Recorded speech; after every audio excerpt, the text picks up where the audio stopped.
Good afternoon, everyone. We'll be with you shortly. We're just waiting for a few more people to arrive.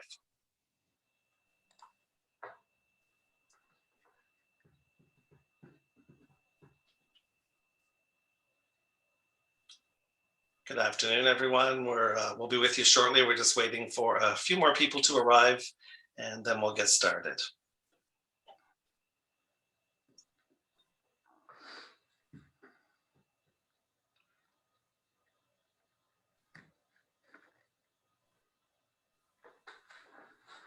Well, good afternoon, everyone. Thank you for joining us for another episode of Tea at 3 on Wednesdays. And today I have a few housekeeping items before we get started, like usual. The session itself will be recorded. So if you know of anyone that would like to listen later, please send that link along to them. We'll be following up with you with the link, which will take you to the recording. And all of our webinars are included on our website now. There's a tab across the top that says webinars. But when you click on the actual tour itinerary as well, you'll get the opportunity to access the webinar there. So there's two different spots that you can visit our recordings and re-listen to our presentation. The other thing I want to mention is that if you have any questions, please type them in the question box, and we'll answer them at the end to make it convenient for everyone. And today I'm really excited about our topic. It's going to be Ireland and Scotland, and I'll introduce our special guest a little bit later. But with that said, we're going to talk about Scotland, or I should say Ireland and Scotland. And our tour that I'll be hosting is in April of 2023, April 16th. And it's on my bucket list to do this tour. I've always wanted to. And as I've said in previous sessions, I choose a couple departures every year that I'll host personally. And like I said, for 23, very excited. I've been to Ireland a few times myself, into the Dublin area for conferences and shows, but that's really all I've seen. So I'm looking forward to see all of the wonderful sites that we're going to present on this presentation today. What we're going to do is we're going to also get group air, but we can't do that until about a year out. So basically the itinerary will be up on our website. The price is not there yet, but it'll be coming soon. And when it comes time to secure the flights, we will give you that quote, or the other option is you can do your own flight and join us over there. But we all like to leave together, generally from Halifax, and I'll be there to look after all the details as we prepare for the flight. We're hoping that the WestJet flights come back and we can do the direct, but if not, we will work an alternate flight. And generally they're overnight from North America, and we will arrive over in Ireland in the morning. So with that said, I'm going to show a map here of Nova Scotia and Newfoundland on your left, and we're going to see Ireland, the land in the distance as we cross the Atlantic Ocean. So now, without further ado, I'm going to turn you over to our special guest, Sean Fenton from Ireland. And Sean is our local representative on the ground there that makes this entire trip happen. He knows all the ins and outs of the destination.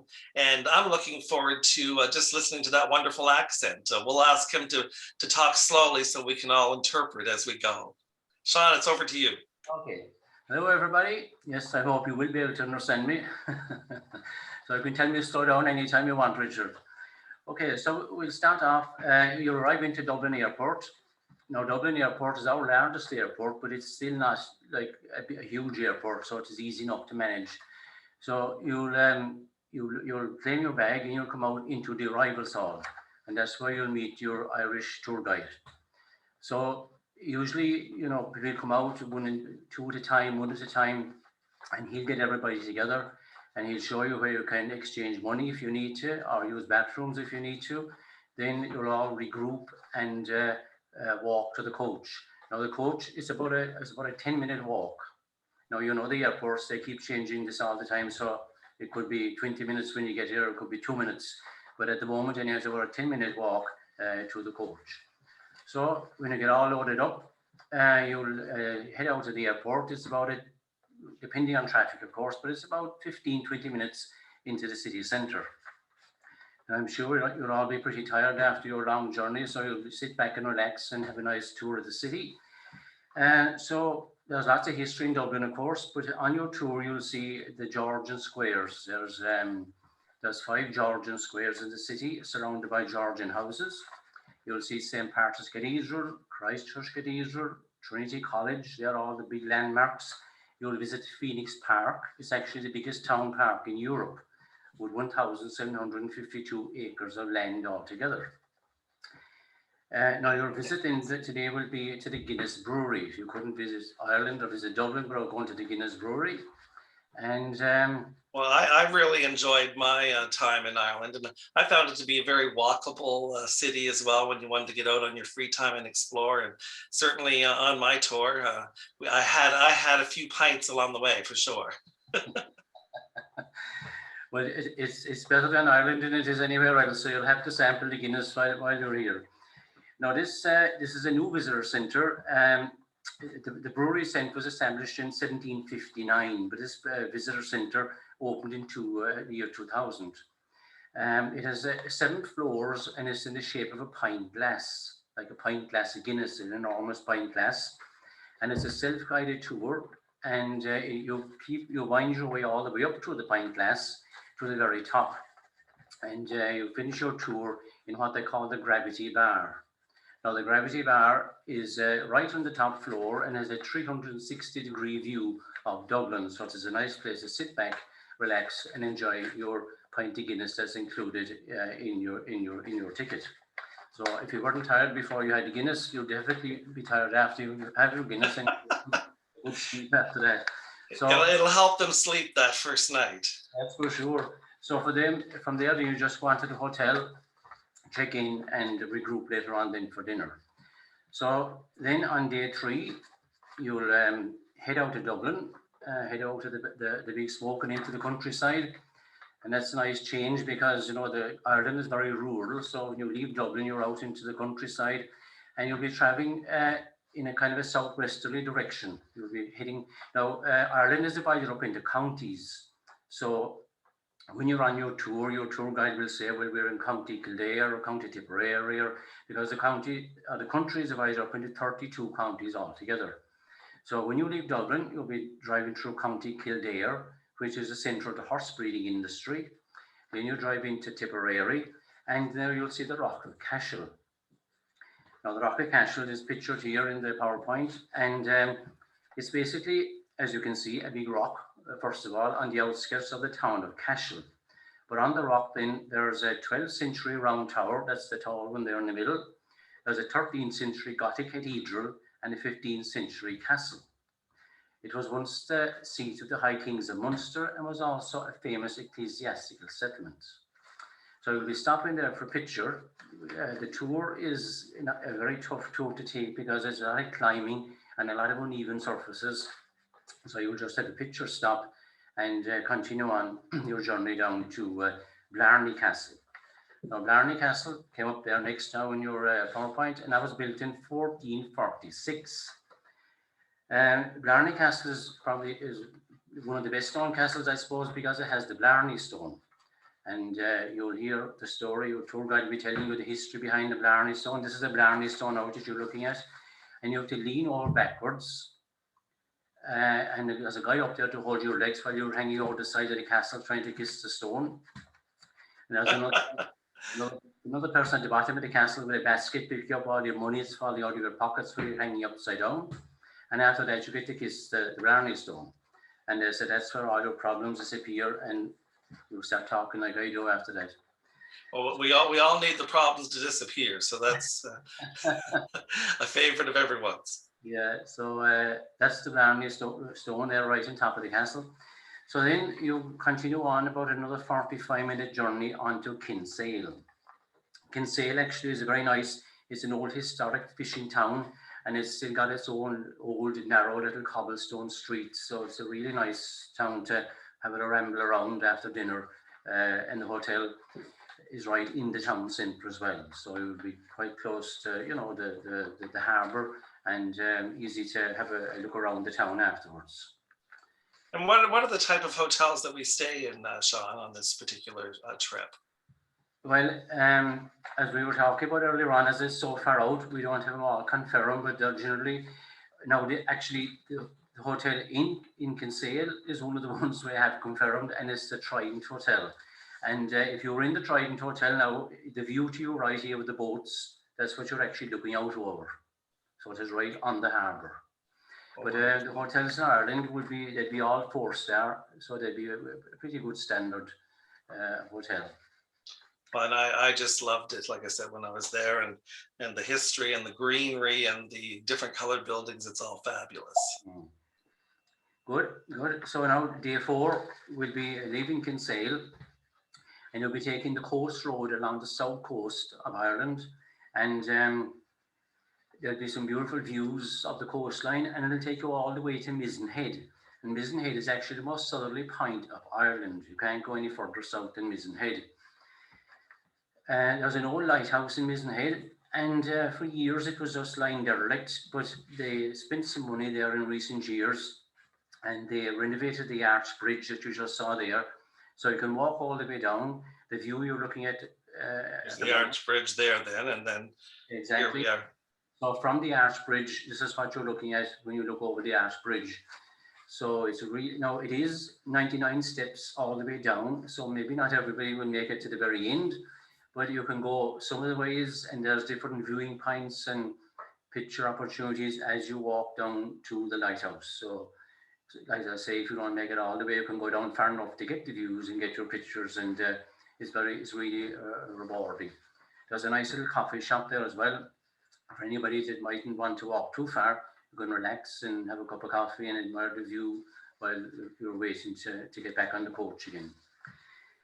Well, these photos are certainly beautiful. And then from there, we're off to... From there, we continue on, like again, through West Cork, which is very rural and very picturesque, and it brings you to Kinmare. And from Kinmare, then you take the last leg of the Ring of Kerry. The Ring of Kerry is one of 3 peninsulas. Now, we don't do the whole Ring of Kerry because we're in the Dingle Peninsula. We will be taking in about a 20-mile stretch of the Ring of Kerry. And the view you're looking at now is one of the views you'll get as you drive down by the lakes of Killarney. And this particular view is called the Ladies' View. And there's a story behind that as well, but your guide will be telling you all them stories, so I don't want to be taking that away from you. So, but as you look down there in the distance, actually Killarney is right down there in the distance side in the shade. But this route will take you all the way down through the lakes and down into Killarney, and you'll be in Killarney then for 2 nights. And it's a good... yeah. And you tell me that the yellow building on your left is one of your favorites there. This is my hometown of Killarney. I live now about a mile and a half from this town. So that little yellow building up there is my local pub. So that's where you'll find myself and Richard if we're on the missing list. While we're in Killarney, we'll be in that little pub. So it's a good town for 2 nights because what you see there now is typical of the town. There's a lot of little pubs, little shops, restaurant. Not big. It's a population of around 12,500.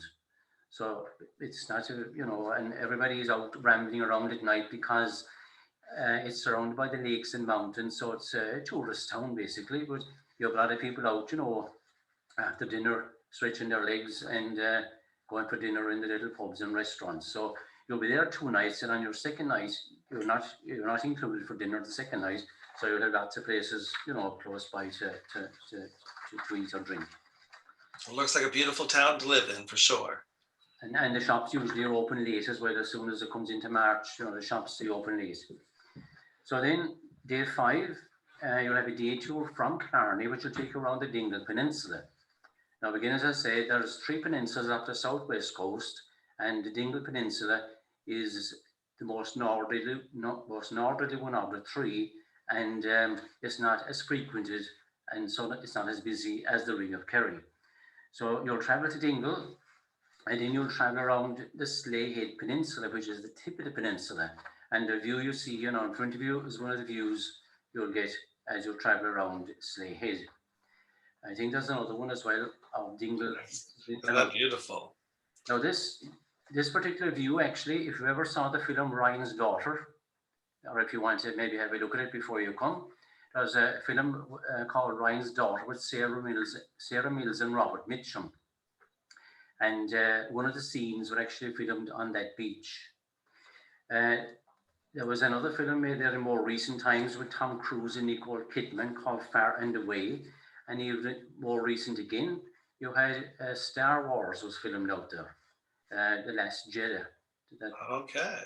parts that was done out on the Dingle Peninsula as well. So the Dingle Peninsula is really what a lot of people would say is the most beautiful drive. It was actually regarded as the most beautiful place on earth by National Geographic at one stage. So it really is a nice drive, you know. Dingle Town then is quite nice as well. So you'll have some free time in Dingle before heading back to Killarney for your second night.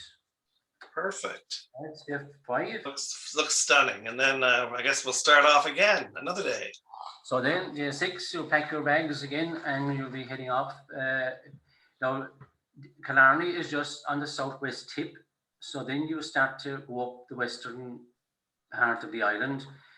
And to stay on the coastline, you will take a short ferry ride, because otherwise you have to go in and come back out again, if you know what I mean. So you'll drive to Tralee, first of all, which is the capital town of County Kerry.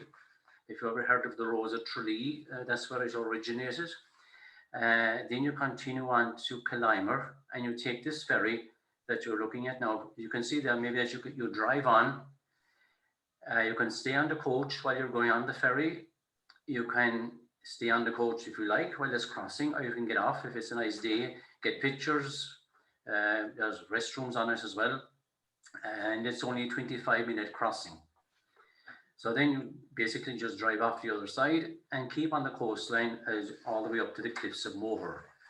So the Cliffs of Moher, of course, are one of the must-see places when people come to Ireland. And this is what you're looking at now. Here in front of us is a nice picture of the Cliffs of Moher. They're 702 feet high and 5.5 miles long. So you'll have time to view the cliffs, of course. Now, there's, no matter, you can walk a short distance or you can take a longer route. There's different routes you can take from the coach to see the cliffs. But even by walking, we'll say 5 minutes, you'll come to the first viewing point and you get a fine view. Now, more people than they'll want to take the route, get higher up, and so they'll run up to the right, run up to the left, and so there's different viewing points, but it's an easy walk out to the edge to view the cliffs. And like I say, it is one of the better views anyway, so you don't have to go to the trouble of climbing any higher to get a good view of the cliffs. Well, all these varying views excite me, Sean. I'm a scenery person that love to go places that aren't crowded with these beautiful vistas, and certainly everything that we're going to see on this trip includes those. Good. So from the cliffs then, you will take a scenic drive around Galway Bay. I suppose you've heard of the famous song, the Galway Bay, and you'll drive through an area called the Burden. It's 100 square miles of limestone rock, and that'll bring you then into Galway City. Now, Galway City is a really nice city. It's probably one of the most popular cities in Ireland. It will have a population of around 50,000, but it's right on the coastline. A lot of traditional Irish music in the pubs there. A lot of people speak the native Irish language there. And a lot of history there. It is known as the city of the tribes because it was colonized by 14 Norman families. Normal families, I said, no, not normal families. So that's your 2 nights in Galway then, and your dinner the first night. So the second night again, like Killarney, there's lots of places close by where you can, get food or drink after your day. And that's a standard that we always like to do when we're doing multi-night stays, unless we don't have a lot of options. We like some time for you to get out and explore and talk to the locals and have some fun on your own. So the breakfast and some of the meals are included, but in this case, on the 2-night stays, it's nice to have that flexibility. Well, you'll find the locals very willing to talk to you anyway. That's for sure. So now day 7 is a day you head out to the Aran Islands. So you'll get on the coach and you'll drive for about an hour to a place called Rossaville. And then in Rossaville, you'll get on the ferry, and the ferry is about a 40-minute crossing to Inishmore. Now, Inishmore is one of the Aran Islands. There's 3 Aran Islands: Inishmore, Inishman, and Inisheer. But the one you're going to is Inishmore. and that's the largest of the three Aran Islands. It's 12 square miles. Now, when you get onto the island, you'll see that the roads are very, very narrow. So we will have minibuses organised to take you on a tour of the island. A lot of people rent bikes, they go on jaunting cars, they go walking, hiking, but when you have just a certain length of time, the best thing to do is to take a minibus tour. So that'll be all included. You'll probably need to take, depending on how many people are on the tour, you'll be divided up into the different minibuses and you'll head off and it'll be a guided tour of the island. Now, as part of the tour of the island, then you'll stop at the Dún Aengus fort. That's the picture you're looking at now. This is the fort as well. And Dún Aengus is actually a World Heritage Site. Now, the only thing about the fort is that it is a little bit of a climb to get up to it. If it's a nice day, it's an easier climb because the ground is dry. It is an uneven surface. Now, what you're looking at here is not the path. The path is further over here to the right, and it is a recognized path, but it can be rough in places. So some people might go all the way to the top. Some people might go halfway up, get pictures, you know.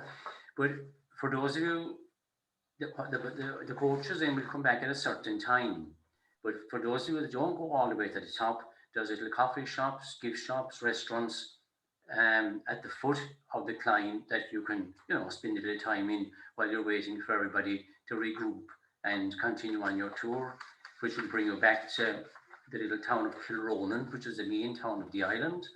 And then you'll have a short time there to have a look around and maybe get some refreshments before you board the ferry back to the mainland. And then you board your coach again to bring you back to the hotel. So that's day 7. Now on to day 8.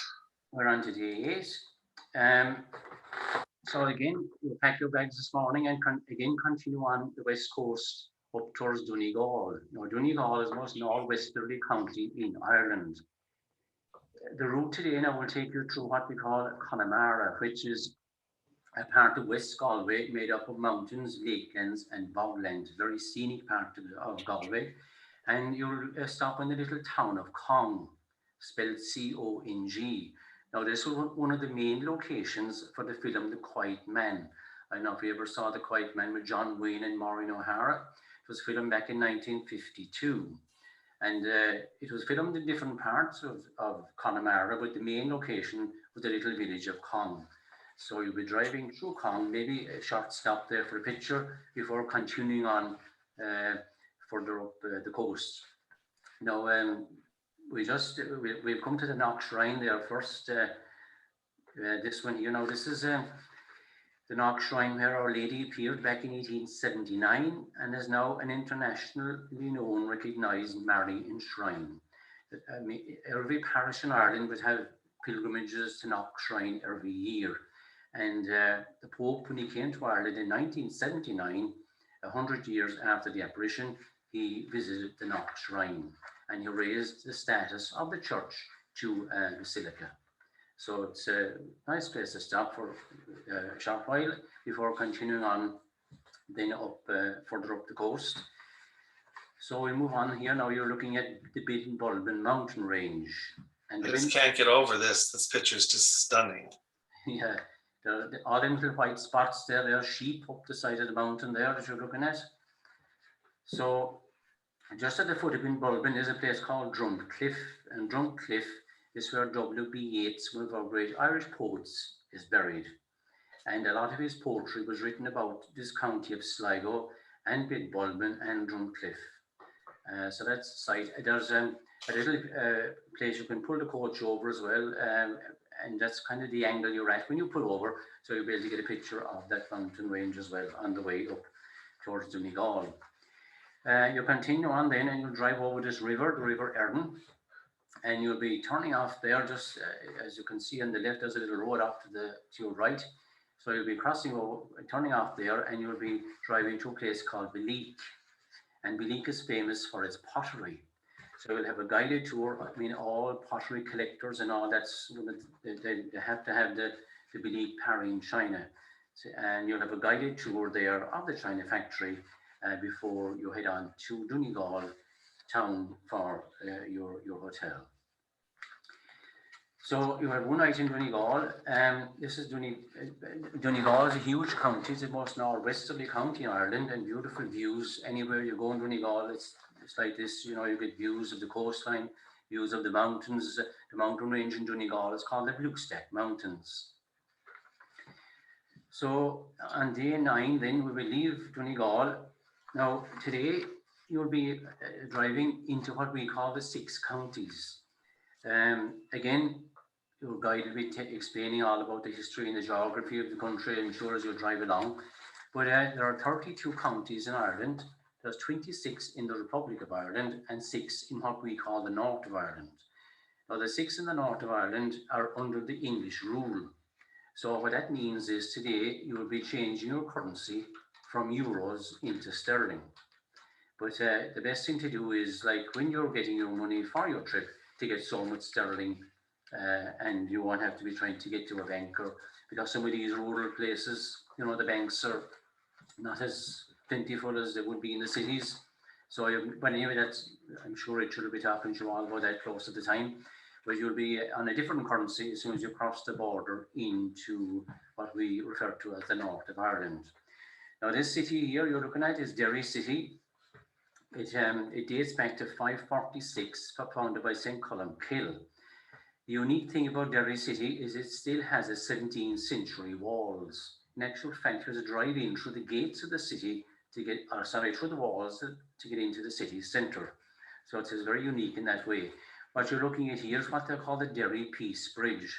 And again, this goes back to recent history when we had the trouble there between the Loyalists are people that want to stay with England, Republicans want to be part of United Ireland, and they're basically living on both sides, one on one side of the river and one on the other side.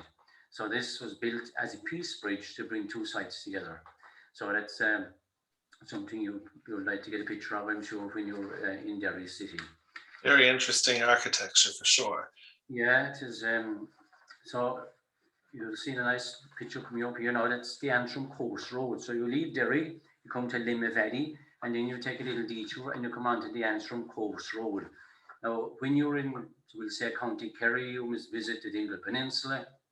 When you're in Galway, you go to Connemara and the Aran Islands. But when you're in the north, the Antrim Coast Road is the place, you know, everybody wants to drive. In actual fact, when you look at that picture and you see the piece of land away in the distance, that's actually Scotland. So you're right on the top coastline of the island. The main attraction on this trip is what you're looking at here now, is the Giant's Causeway. Now the Giant's Causeway is a really worth seeing. It's a very unique feature, as you can see, and it's actually 40,000 hexagonal basalt columns. And again, there's lots of little stories and fairy tales related to the Giant's Causeway that you'll hear about on the day. But now to get to the causeway, then the causeway, as you can see, is down at sea level, but the visitor centre and coach park is much higher up. But there's a shuttle bus then available that goes up and down all the time to the causeway. Some of you might prefer to walk it because there's beautiful views as you walk down. What you can do, you can walk one way. So what people usually opt to do, if they want to walk, they'll walk down and spend some time and get the shuttle back up, because it's very steep coming back up. But the Giant's Causeway is ranked as one of the natural wonders of the world. And when you see it, you'll know why. So then you'll depart there and you'll continue on the coast road again, and that'll bring you into Belfast City. And that's what you're looking at now, right here in front of you. Belfast City, as you see, is built there on a river as well. It's the River Lagan. And you'll be coming in there in the evening, so you won't do much touring in the evening. You'll be going straight to your hotel. But the next morning, then you'll do a tour of the city. This will be mainly a driving tour. But you will see the highlights like the City Hall and so on. But you will visit then what we call Titanic Belfast. This is another, the next one here now is another landmark. and you will visit what we call Titanic Belfast. Now that's because the Titanic was built here in the Harlan of Wolf shipyard, and in the year 2012. Now over the years, Belfast City never got too much tourism because again of the troubles we've had in Ireland over the years. Again, you'll hear all about that on your tour. But then when the peace process came in, they decided they would make a big effort to try and improve tourism. And this was one of the things they done. They built this beautiful Titanic Visitor Centre. It was opened in 2012, and it's the largest Titanic visitor experience in the world. It extends over 9 interactive galleries, and it is built in proportion to the Titanic.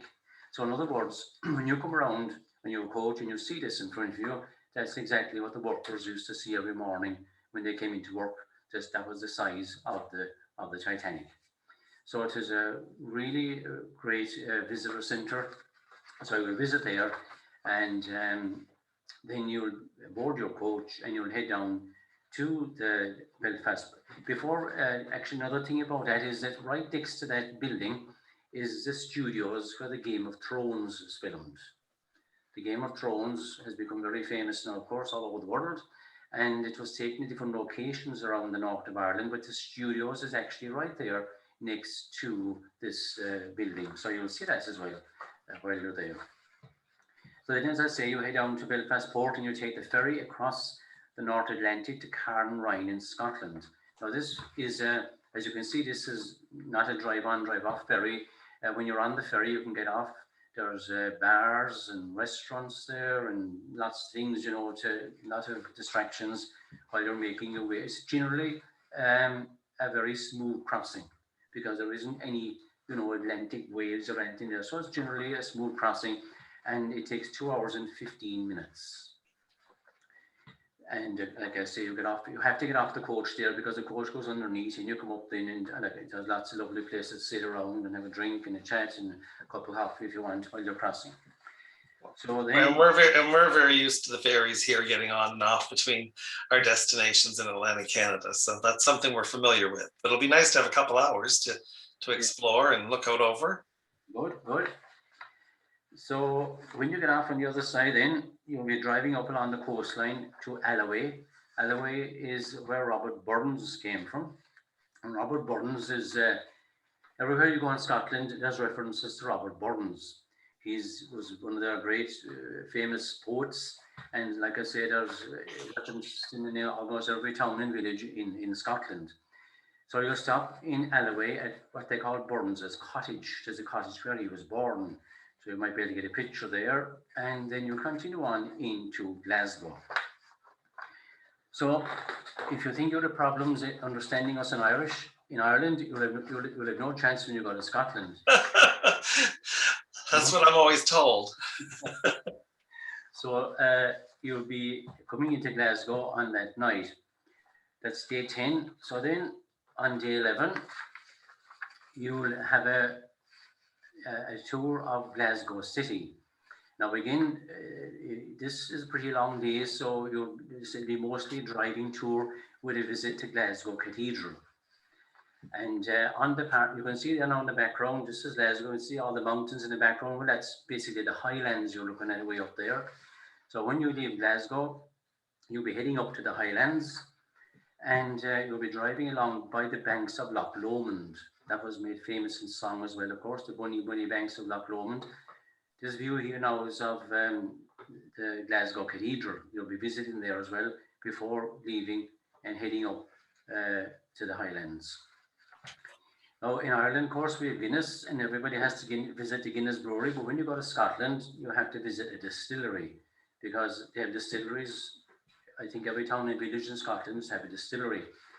So the one you will visit, first of all, you'll travel through the Glen of Glencoe, which is very scenic. It will bring you to Fort William, and then you will visit the Binnev's Distillery. It was established in 1825 and one of the oldest distilleries in Scotland.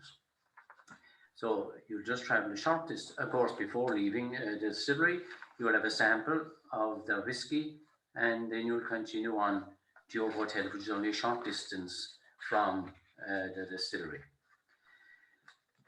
So next is this is Fort William here now. So then next day 12, you'll get on your coach again, and you'll drive to a place called Mallig. Now en route from Fort William to Mallig, you will see what has become a famous stopping point for a picture. It is a 21-arched Glenfinnan viaduct. And if any of you ever saw the Harry Potter movies, that's where the train, if you see the train going over the viaduct, that's the one that they're going over. So everybody that ever saw the Harry Potter films have to have their picture there. So there isn't much room to pull the coach in, so have your cameras ready. And as you drive by, you'll be able to see the viaduct. It's a 21-arched Glenfinnan viaduct, and you'll get a picture of that on your way to Mallig. So when you get to Mallig, then you'll board the ferry that you just saw there. Now this ferry is a bit smaller again, and you generally they'll ask you to get off the coach and walk onto the ferry for safety reasons. But it's not a long, you know, you can get off the coach quite close to the ferry, and then you get on the ferry, and as you can see, you can stand up on the sides there to take in the views, and it's a very scenic crossing as you cross across to the Isle of Skye. Now, when you get off the other side, you just travel a short distance to this Armagh Castle, and you will visit the castle, and you'll discover the history of the Scottish Highlands, and in this award-winning museum. So after spending some time there, you'll move on again, and you'll wind your way through the Isle of Skye, and you'll come off the Isle of Skye then via the bridge. This is the bridge you're looking at here. It's a very scenic bridge built in 1995. And a short distance after that, you'll come to one of the most iconic sites, I suppose, in Scotland, which is the Eileen Doonan Castle. So you'll be stopping there as well for a picture of the Eileen Doonan Castle before continue on your way up towards Inverness. And you'll be driving along by the banks of Loch Ness, and you might see the monster there as well. So keep your cameras with you, and this will bring you into Inverness for your overnight stay. Inverness is a nice town again, as you can see, they're built on a river, and you'll have an overnight here and dinner in your hotel. So next day, this is Inverness also. Next morning, then you'll board your coach again, and you'll travel a short distance to a place called Culloden. It's only about basically 15 minutes from the town. But Culloden is where the last major battle in Britain was fought in 1746. So you'll visit the visitor centre there, and you'll have an audio visual and learn all about the battle. But you can also then walk out afterwards, if you like, out onto the battlefield, which is quite interesting to do. And you'll actually see the whole battlefield where the battle was fought. And then, of course, it makes it more interesting after seeing the audio visual first. So from there, then you'll board your coach again, and you'll drive down. You'll be traveling south then again, and you'll be driving through the scenic Grampian Mountains. As you can see, it is very scenic all the way down through the mountain range there again, down through the highlands, and that'll bring you to a place called Pitlochry. That's usually where you'll stop for maybe lunch, and it's a great centre for hill walking, and it's a nice tourist area as well. So you'll be stopping there. Then you'll continue on from there to St. Andrews, which is the next picture here. Now, St. Andrews, as most people know, is famous for its golf. That's where golf originated. But not only is it famous for golf, because it's also an ancient ecclesiastical capital and an old university city. Now, the bridge you see here is one, especially for golfers, is one everybody wants to get a picture on. When people go to St. Andrews, I suppose they're quite surprised to see that they can actually walk onto this bridge and see the golf course, because you would imagine this golf course is hidden away in behind gates and walls and all that, but it's not actually. You can walk right along where the cars are there on the right, and you see the people playing the old course. There's actually 7 golf courses altogether here, but it's the old course everybody wants to play on. And it's not expensive to play, but it's almost impossible to get a tee time on it. And the only way really is, unless you pay a small fortune, is to put your name into a ballot. And during the summertime, we've had people sitting there all night long waiting to try and get their name pulled out to get a tea time on the old course in St. Andrews. So if you're interested in golf, and if you're there, and it's quite a nice thing to do, to stand up on that bridge. That's where all the famous golfers, when they play there, they get their picture on that bridge. So that's St. Andrews, and we'll head down from there then down into Edinburgh. And it's a very scenic drive as you drive down into Edinburgh. And this is Edinburgh City now on the next slide here. And Edinburgh, like, is just like I think every building in Edinburgh has a story behind it. You know, it's a very historic city. But you'll be coming in here in the evening, and you'll be going to a hotel, and you might have some time after dinner to wander around, but you might be tired. But the next morning, then you will have a tour of Edinburgh City. So you'll drive down Princess Street, you'll travel the historic Royal Mile, and you'll visit this building here in front of us, which is the Palace of Holyrood House. It's the official residence of Her Majesty the Queen. So you'll visit there, and you'll also visit Edinburgh Castle. Edinburgh Castle is the next one coming up here. And from the castle itself is very interesting, of course, but the views within are very spectacular as well, because you're looking down right over the whole city of Edinburgh. Most of the day will probably go with the tour, because there's quite a lot to see, and the castle will take some time. And you might have some free time that evening, but if you don't, you'll have time the next day. But because that evening you go to a show called the Spirit of Scotland show. It's a variety show where they have Scottish dancers singing, Scottish music, song and dance, and a very nice meal as well, accompanied by some wine. And of course, no Scottish dinner would be complete without some haggis. And wash it down with the wine. So this is some pictures here of the cast of the show. It's a really good show, actually, and it's in a very nice old building there called the Jam House. So that's your kind of final night together there. Is well, not night together, but the final part, I suppose, of the tour. Really, the next morning, then there's some free time in Edinburgh to be on your own and check out because it's a lovely city to wander around. And then in the afternoon, you'll continue on back to Glasgow and have some free time in Glasgow.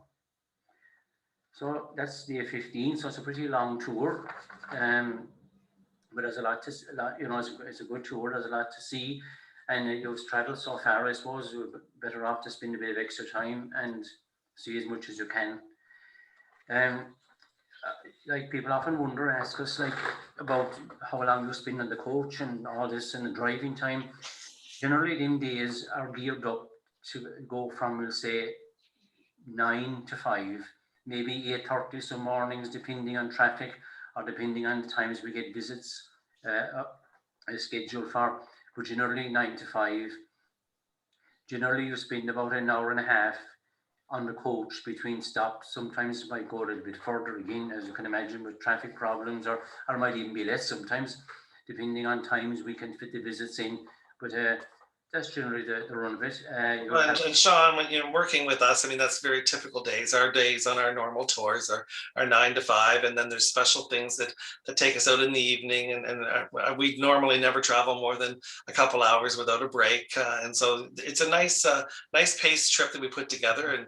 And we just wanted to do, a lot of people on their list was Ireland and Scotland. So we decided, why not combine it? We'll fly over, have a nice 2-week tour, really, and see all that we can see, and use someone like you that's local that puts this all together for us, and you have great guides like ourselves, and so to me it was a perfect match. I mean, a lot of the big companies do varying itineraries, but it's kind of the cookie cutter standard, and so here we wanted to include as much as we could of the interests of our guests. So we look forward to that for sure. And we've had some questions come in regarding mobility. And I think you've talked a little bit about that throughout the trip today, as far as some of the days, you're on uneven terrain and there may be steps or inclines, but there's also options for those that can't do that. And, most of our guests are used to judging,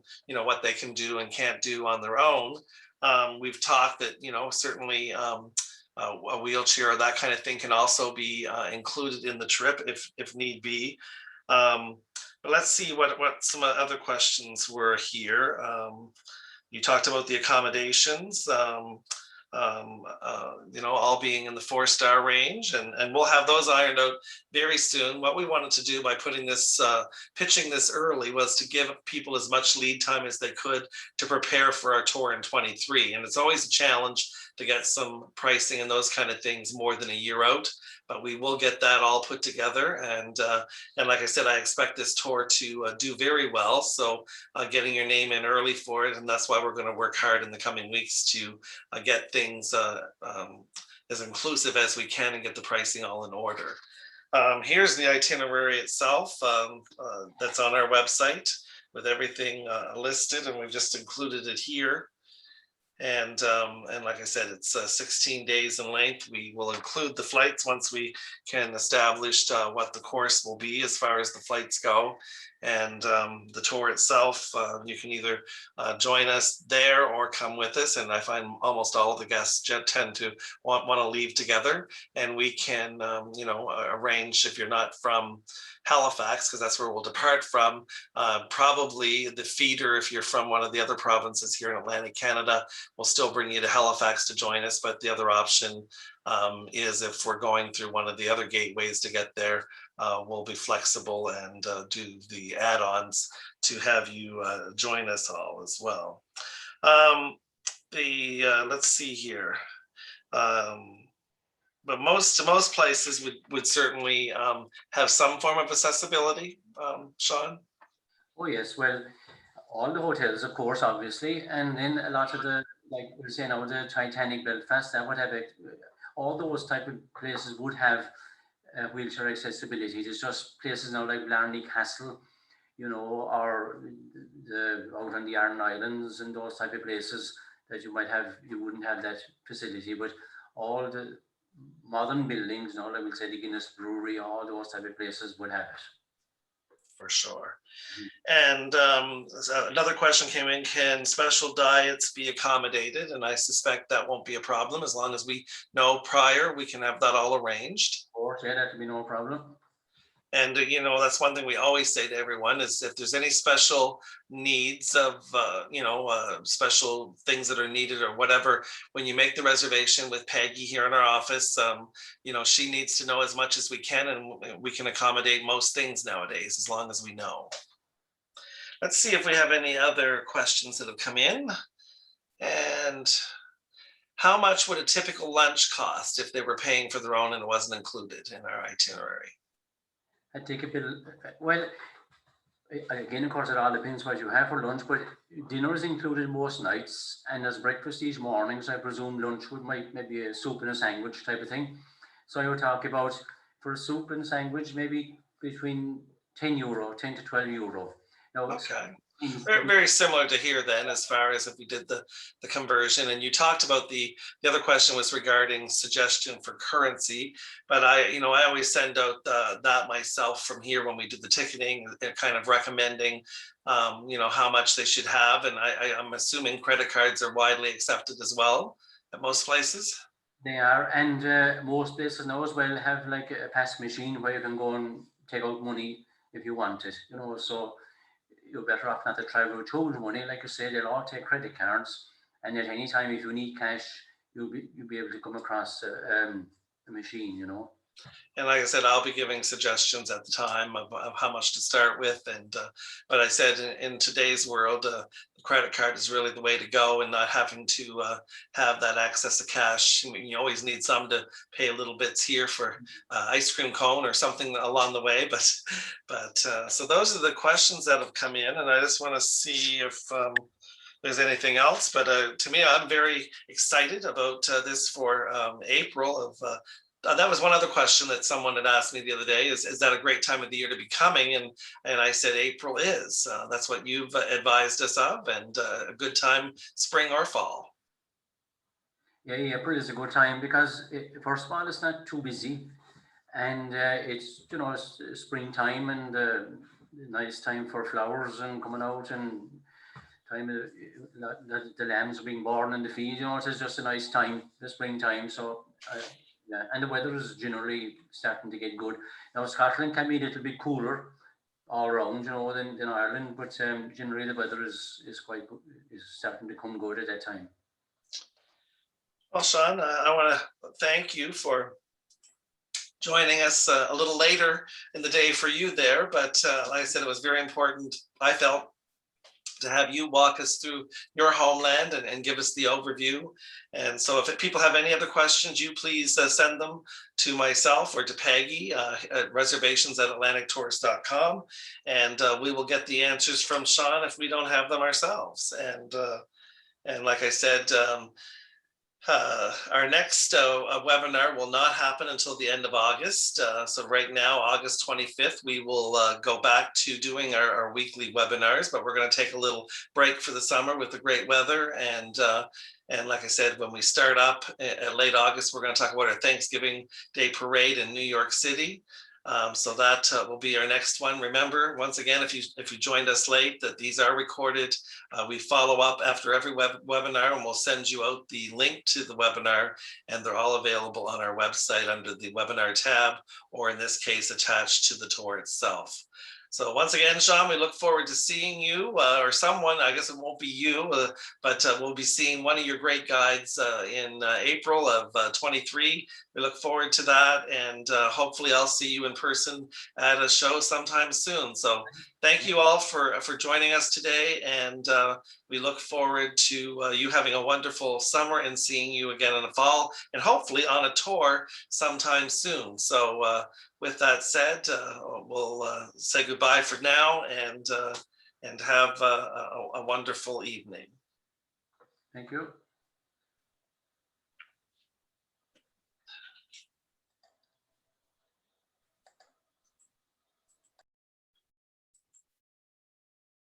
Mm-hmm.